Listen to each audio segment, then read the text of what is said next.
말씀을 전한 거를 그냥 그대로 아까 말씀하신 것처럼 그 양수사님 말씀하신 것처럼 포스트 모더니즘에서의 오는 그 공허함이 있잖아요. 그 공허함을 채워주는 그 절대적인 하나님에 대한 복음을 채워주는 방법에 있어서 교회들이 그런 것들을 이제는 감당해야 되는 시기가 아닌가라는 얘기들을 계속 나눴어요. 그게 소그룹이든 그게 교회 개척이든 그게 어떤 개인의 한 사람이든 교회가 이제 그런 것들을 교육하고 그런 것들을 할 수 있게끔 기회를 주는 게 앞으로의 중요한 방향성이 아닌가에 대한 그런 얘기를 저희는 계속 나눴습니다. 어떻습니까? 예.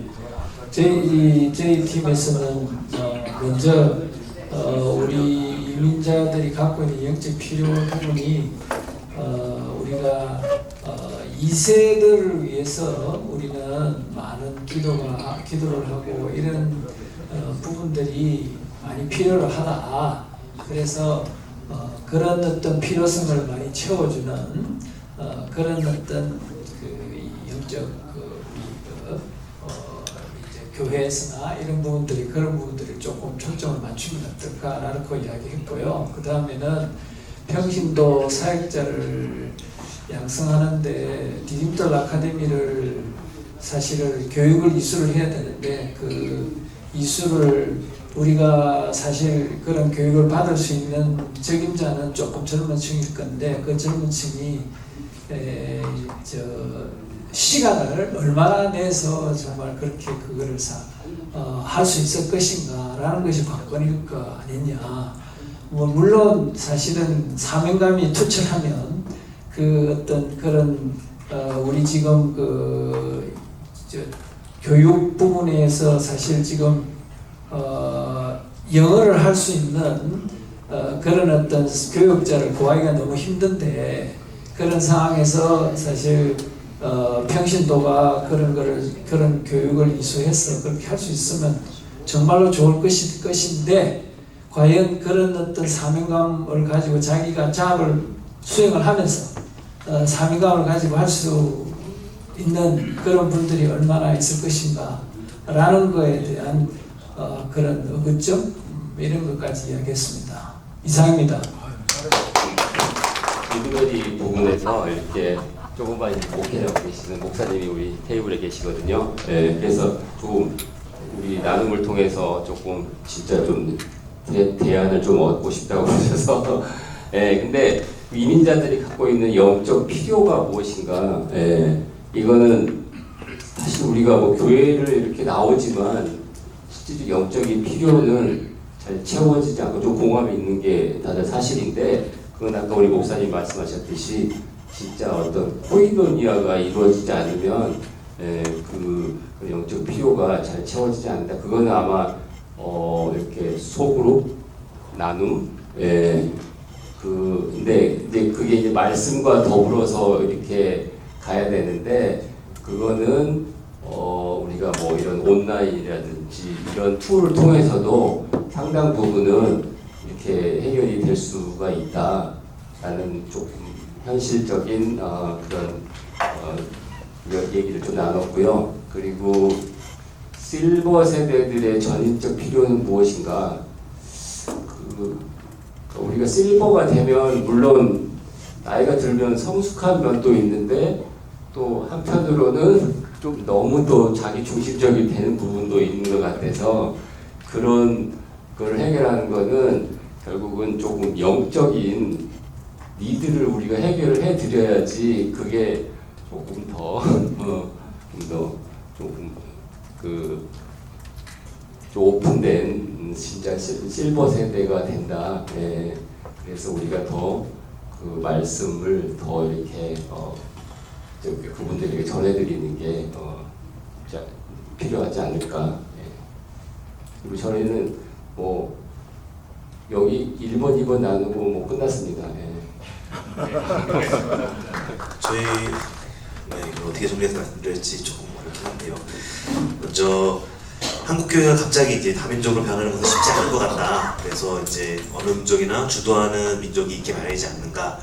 그래서 이제 고령화되고 조금씩 줄어드는 이제 미국 교회들이 주변에 많이 있는데 그 교회들을 살펴보는 것으로 전략적으로 접근하는 걸 통해서 어느 정도의 우리가 저기 엮여 있는 그 지역 타민족이 어떻게 살아갈 것인가에 대한 고민을 이렇게 좀 다 할 수 있지 않을까라는 답변을 주신 분이 계셨고요. 그리고 실버 세대를 전인적 필요가 무엇인가라고 할 때 아까 말씀해 주셨던 것처럼 요즘 실버는 받으려만 하는 실버도 있겠지만 그렇지 않고 뭔가를 내가 해야 될까 하는 세대가 그런 실버 세대가 참 많다.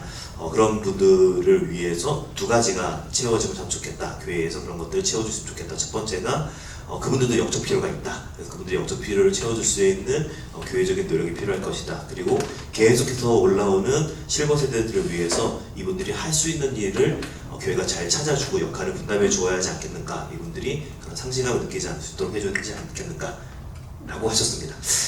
그리고 이민자가 줄어든다 했지만 우리 여기 테이블에 계신 어떤 목사님 한 분이 그 구글을 찾아보셨대요. 그렇지 않다. 사실은 사실은 그렇지 않다.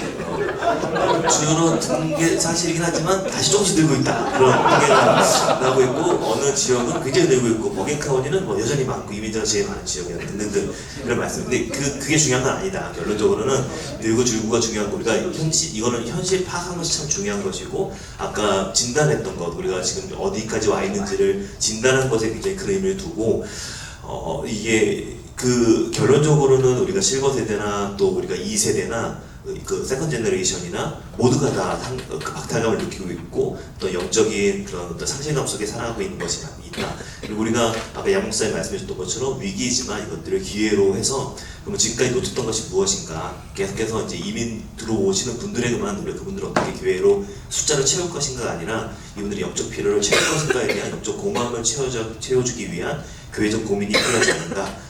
결국 그래서 그렇게 하기 위해서 우리 지금 이 한인 교회들이 마주하고 있는 지금까지 고민했던 어떤 숫자 늘리기가 아니라 우리가 결국에는 기본에 강의 주제에 나왔던 이야기처럼 기본에 충실할 때 말씀으로 돌아가고 복음을 전하고 할 때 좀 이런 것들이 되지 않겠는가. 지금까지 1세대가 그래서 우리 또 장로님께서 말씀해 주시기를 1세대가 2세대에게 그 1세대가 누렸던 그 복음의 어떤 혜택들, 복음의 어떤 그 복음을 인해서 누릴 수 있던 충만함을 제대로 잘 전하지 못한 그런 어떤 것이 있지 않았는가.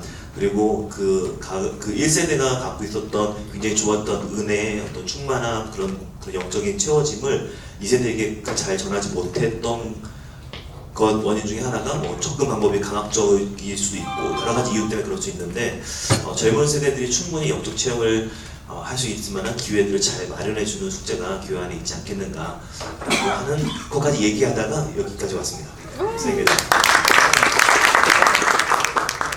저희 테이블에서는 지금 그 5개 말씀 중에서 오늘 이민자들이 갖고 있는 영적 필요는 무엇인가 그리고 어떻게 선교적인 공동체를 세울 것인가 중요하게 답한 거는 목사님들이 그 성도 간의 교제와 선교적 공동체 자체가 중요하다고 이제 목사님들이 말씀하셨는데 저는 이 말씀 설명은 여기에 대한 설명은 우리 그 사관님께서 추가로 잠깐 해주실 거고요.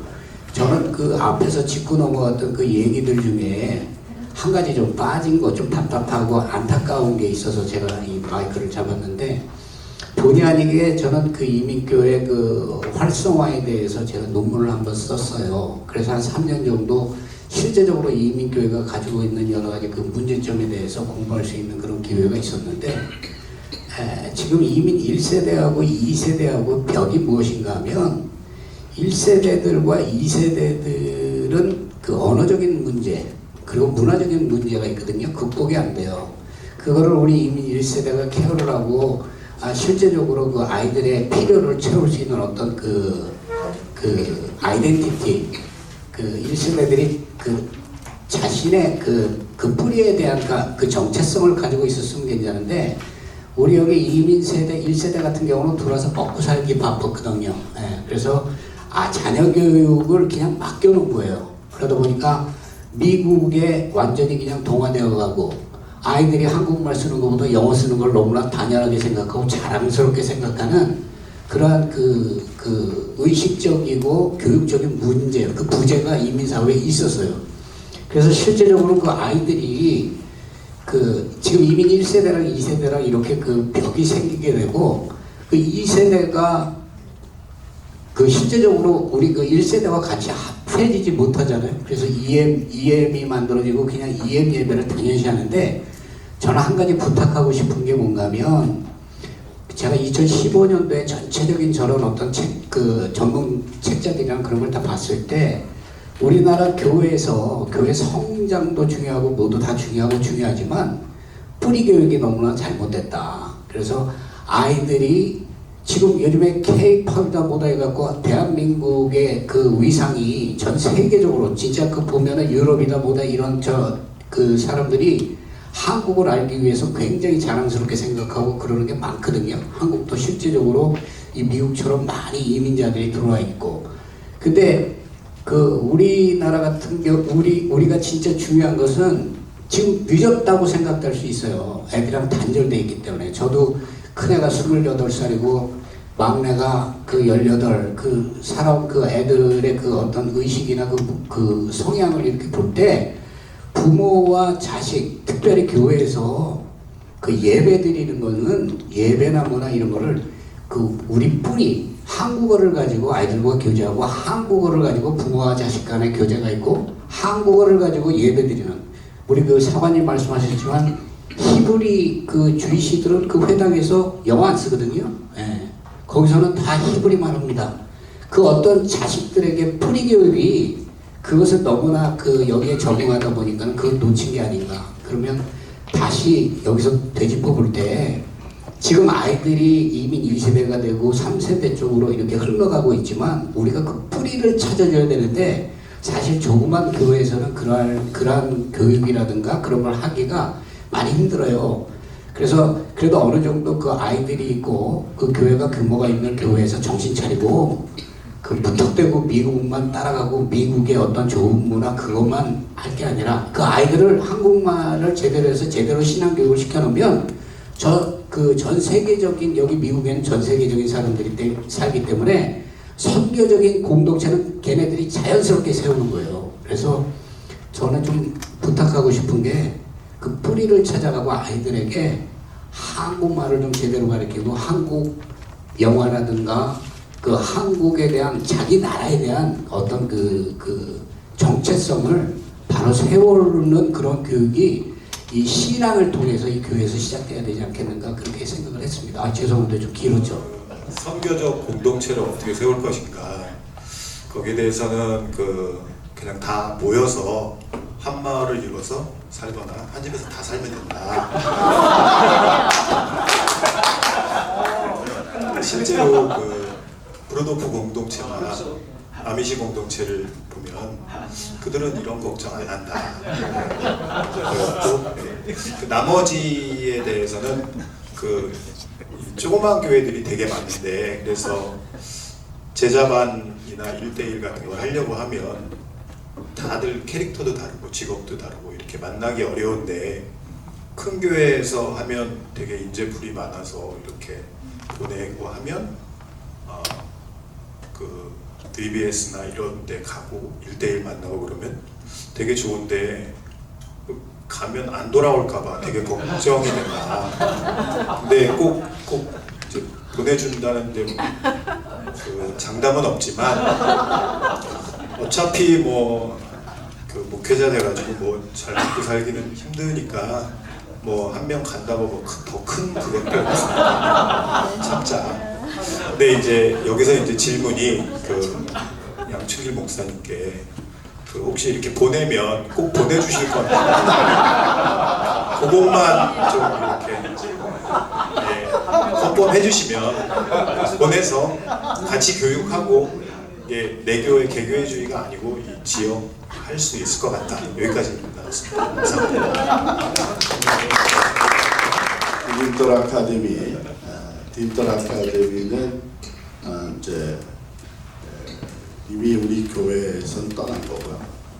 물론 이제 교회 분들이 많이 협력하지만 지역 사회를 위한 기반이 됐기 때문에 이미 다른 교회에서도 등록해서 교육을 받고 있고, 그리고 교회도 돌아가서 교회 적을 옮겨오는 건 아니니까 그 교회에 적을 두고 있으면서 우리 교회의 전도사 역할을 내가 앞으로 해야 되겠다, 신방사 역할을 해야 되겠다, 이제 이런 분들이 교육을 받고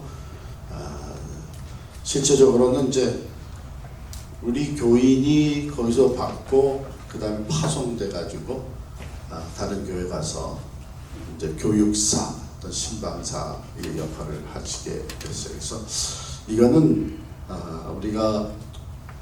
우리 한인교회가 함께 풀어가야 될 숙제이기 때문에 이것은 어느 개교의 문제가 아니고 우리 교계의 문제로서 우리가 연합해서 평신도 사역자들을 지속적으로 양성을 해야 된다, 그런 생각을 하고 있습니다.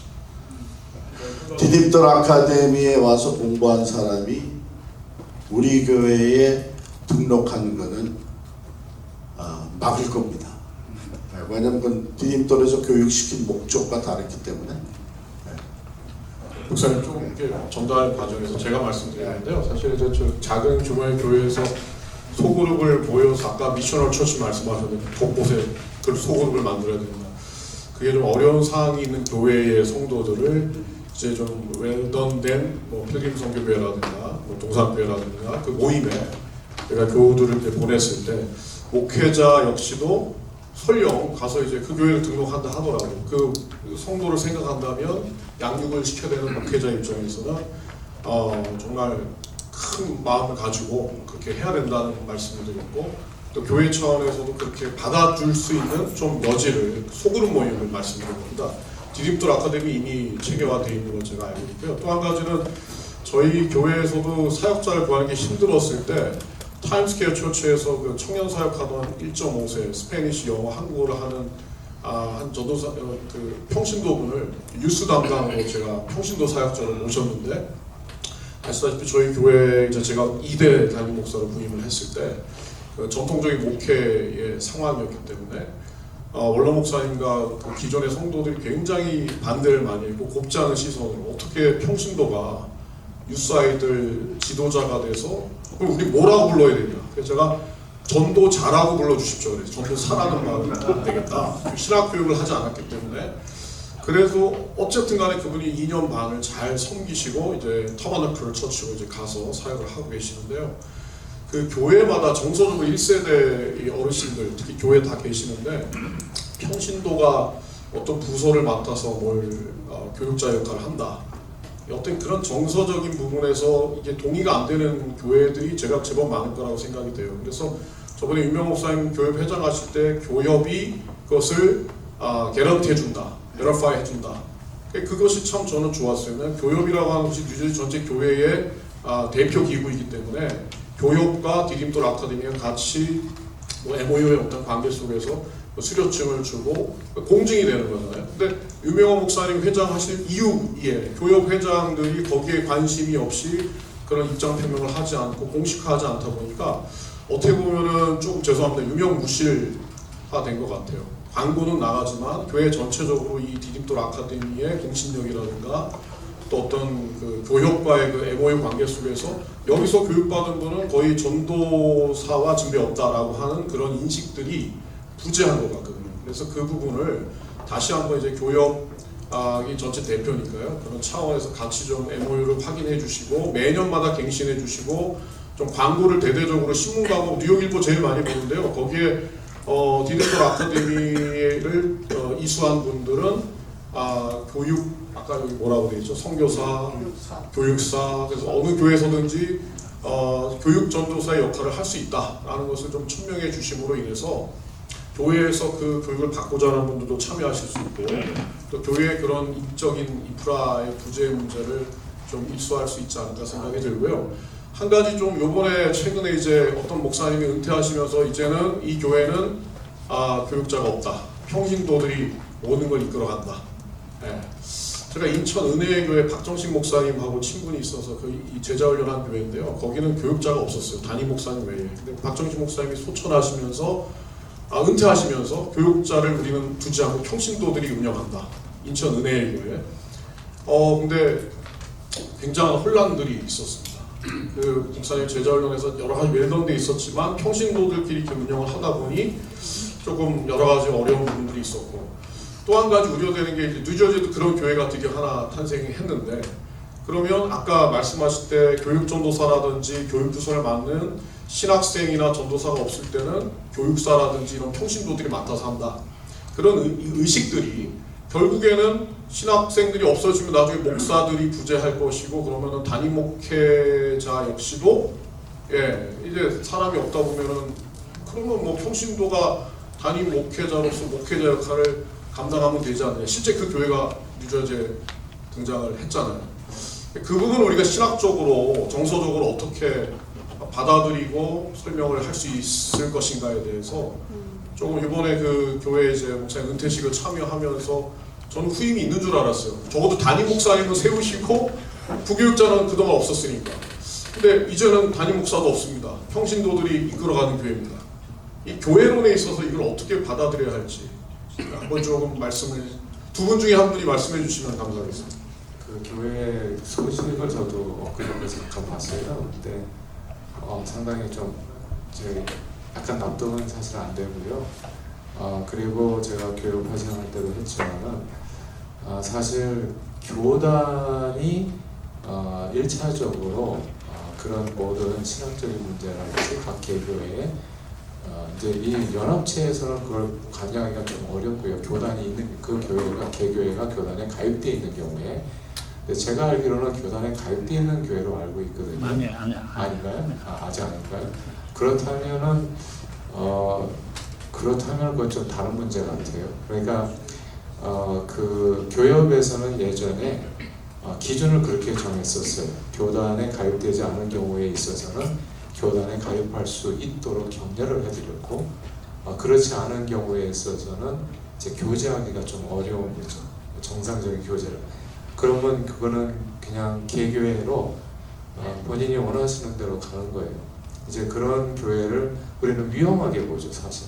굉장히 위험하게 보고, 그리고 그런 내용들이 이제 지역 교계에 어떤 영향을 미치는 것에 대해서 굉장히 경계를 하고 조심을 하고, 이제 저 같은 경우는 굉장히 좀 그 당시에 제가 교회 회장을 할 때는 책임이 있었기 때문에 이제 이단 세미나도 제가 할 수밖에 없었고, 왜냐하면 그걸 이제 전체적으로 뭐 누구를 잘못됐다고 얘기하기보다도 기본적으로 우리가 붙들고 함께 공동체로 나가야 될 내용들은 정확하게 얘기해 주는 것이 성도들에게 혼란이 없을 수 있기 때문에, 그래서 호플리 바라기는 이제 우리 뉴저지 교협에서랄지 공신력 있는 기관에서 그런 부분에 있어서는 정확하게 좀 얘기해 줄 수 있는 그런 일들이 됐으면 좋겠다는 바람입니다.